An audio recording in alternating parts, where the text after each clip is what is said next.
आज द्वितीय चरण की 8 सीटों पर महाराष्ट्र में मतदान भारतीय जनता पार्टी के पक्ष में बड़े उत्साह के साथ में हो रहा है।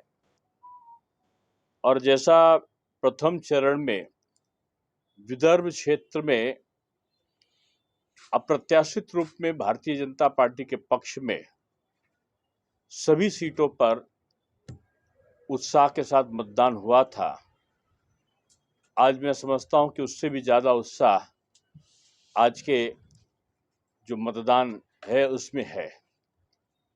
और इसका कारण मोदी जी के नेतृत्व में एक तीसरी बार फिर से सरकार बन जाए, इसका निश्चय मैं समझता हूं कि अन्य प्रदेशों की तरह महाराष्ट्र में भी चुनाव यहां की जनता ने अपने हाथ में ले लिया है।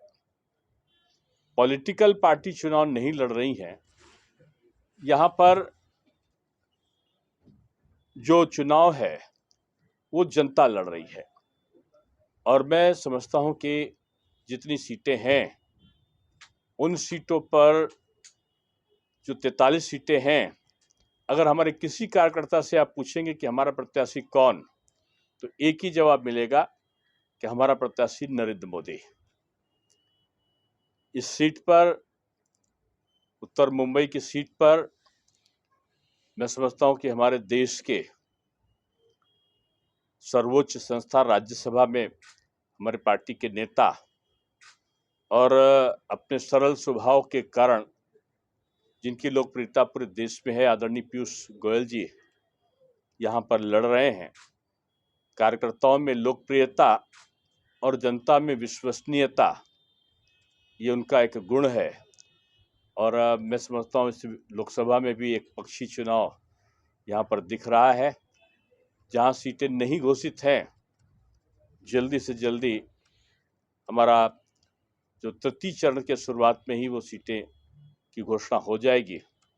कल देवेंद्र फडणवीस जी एक विधिवत एक समारोह में, कार्यकर्ताओं के समागम में चुनाव अभियान का और अधिक सुचारू रूप से चले इसका आगाज करने वाले हैं।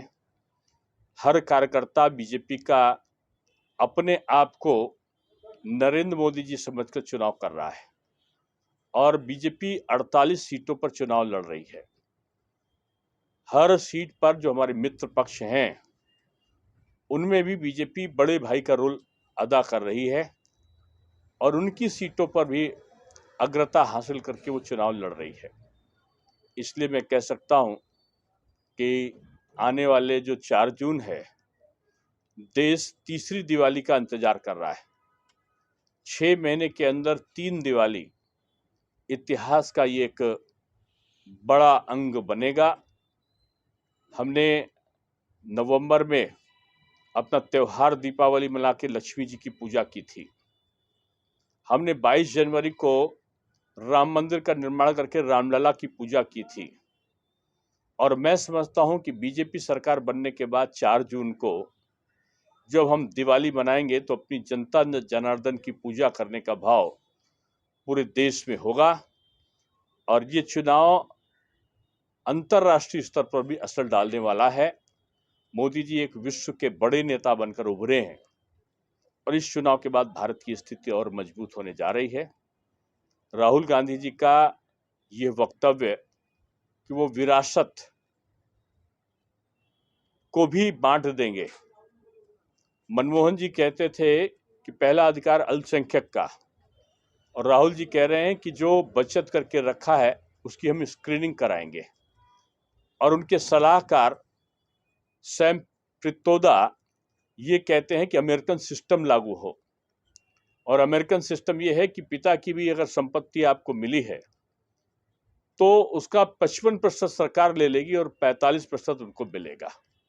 राहुल जी कहते हैं जो सरकार लेगी वो अल्पसंख्यक में बांट देगी। 4% का कर्नाटक में रिजर्वेशन देकर उन्होंने बाबा साहब भीमराव अंबेडकर के संविधान का बदलने का काम किया है।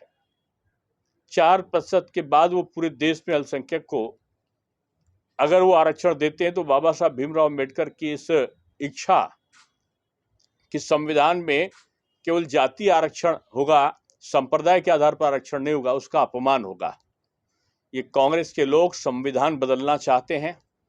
बाबा साहब भीमराव अंबेडकर की सदिच्छा के बाद भी ये एससी और ओबीसी के, आदिवासी के आरक्षण को काटकर अल्पसंख्यक को देना चाहते हैं। इस समाज में विग्रह पैदा करना चाहते हैं।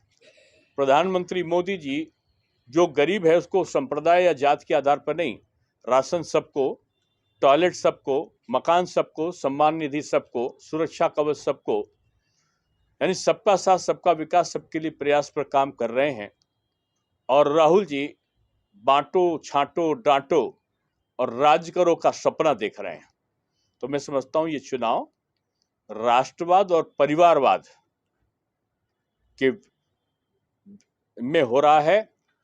ये चुनाव में एक तरफ भगवान राम को मानने वाले, अंबेडकर जी का सम्मान करने वाले लोग हैं, दूसरी तरफ चुनाव में अंबेडकर जी को 2-2 बार हराने वाली कांग्रेस और राम को काल्पनिक बताने वाली कांग्रेस और उसको सहयोग करने वाले उद्धव पक्ष की शिवसेना है, जिसने अपना चोला राम नाम का उतार दिया है। तो मैं समझता हूं कि इसमें राष्ट्रवादी ताकतें विजय होंगी। यही सब करने के लिए मैं अभी तक जो पूरा महाराष्ट्र है, लगभग मैं उसमें 27-28 सीटों पर लोकसभा पर मेरा जाना हुआ है और मैं कह सकता हूं कि महाराष्ट्र इस बार मोदी तूफान या मोदी मैजिक से आच्छादित है।